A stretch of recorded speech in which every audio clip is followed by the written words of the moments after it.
Baik, hari ini kita akan membahas tema kematian. Kematian itu pasti terjadi dan kematian tidak bisa ditunda.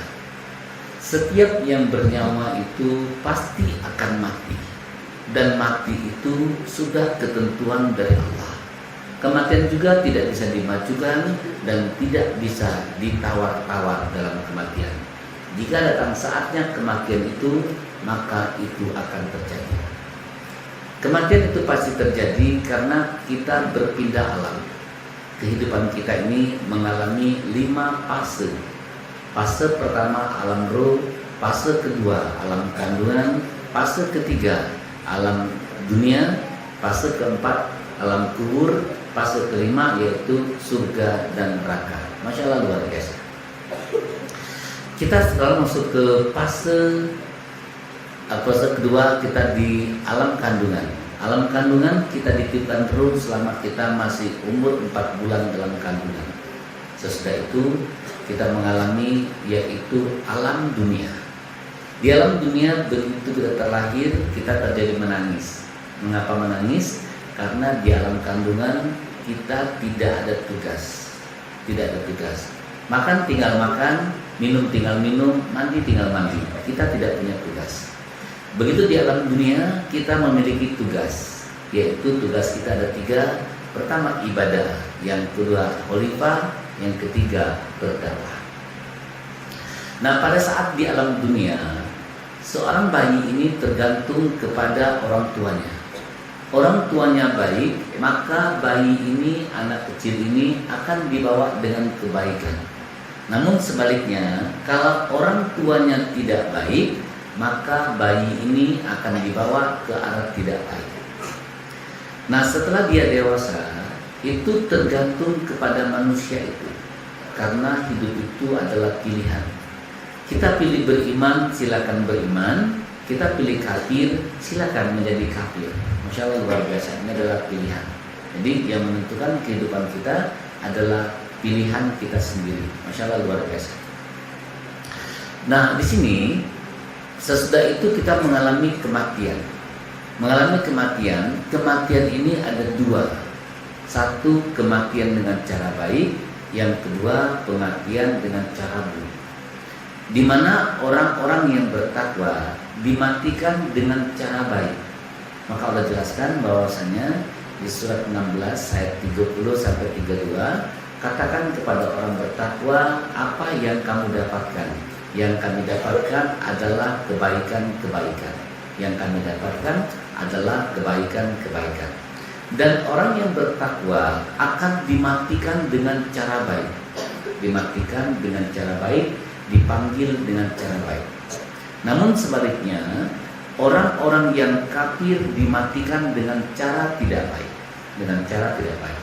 Di mana dijelaskan bahwasanya ketika anak Adam itu akan dijemput, misalkan hari ini kita akan mati, maka malaikat mendapatkan SK-nya itu di jam 12 malam tadi.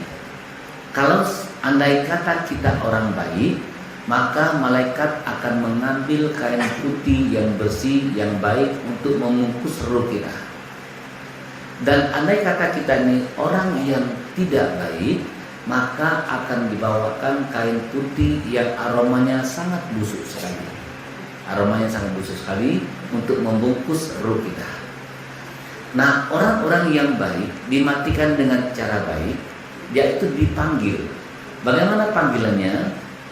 Orang-orang yang baik dipanggil, wahai jiwa yang tenang, kembalilah kamu kepada Tuhan kamu dengan hati yang ridho, dan ridhonya masuklah ke dalam golongan hamba-hambaku, dan masuklah ke dalam surgaku. Ini orang yang baik.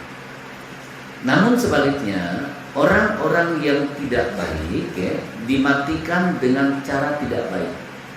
Allah menjelaskan di surat 8 ayat 50 bahwasanya orang yang tidak baik, di mana begitu malaikat datang menjemput ruh orang kafir, malaikat langsung datang, langsung memukul di depan dan memukul di belakang. Allah menjelaskan di suratnya At-Taubah ayatnya 50. Ayat surat An-Anfal ayat 50, surat 8 ayat 50. Maka terjadi Orang yang kafir itu meninggalnya ngorok dengan dua kata gorokan karena mendapatkan dua pukulan. Pukulan pertama di mukanya, pukulan kedua di belakangnya. Maka terjadi memar di muka dan memar di belakang. Nah, bagi orang-orang yang baik, sebenarnya kalau orang yang baik itu jangan dikatakan mati. Maka Allah jelaskan, "Faskuruni askurkum waskuruni la takfurun." Ingatlah kamu kepadaku, aku akan ingat kepadamu. Bersyukurlah kamu kepadaku, jangan ingkar terhadap nikmatku. Masya Allah, luar biasa. Maka dikatakan, ya ayyuhalladzina amanu sta'inu bis-sabri was-shalah, mintalah kepadaku dengan salat dan sabar. Nah, kalau ada orang seperti ini jangan katakan mati. Mereka tuh hidup di alam kubur. Mereka hidup di alam kubur. Dan juga dijelaskan di suratnya 3 ayat 169 sampai 171, jangan kamu katakan mati orang-orang yang terbunuh jalan Allah itu, sebenarnya mereka itu hidup. Mereka itu hidup. Mereka itu hidup ada di suatu alam, dan mereka mendapatkan rezeki dari Allah, dan mereka bergirang hati terhadap orang-orang yang tinggal sebelumnya. Bergirang hati terhadap orang-orang yang belum menyusul. Di mana mereka bergirang hati, mereka mendapatkan amalan-amalan investasinya. Nah, di hadis yang sahih dijelaskan amalan investasinya itu pertama amal jariah, ilmu bermanfaat, dan doa anak yang soleh. Nah, itu didapatkan oleh orang-orang yang mati dalam keadaan baik. Masya Allah, luar biasa. Ini perbedaan kematian orang bertakwa dan kematian orang kafir. Semoga kita dimatikan secara bertakwa. Wassalamualaikum warahmatullahi wabarakatuh.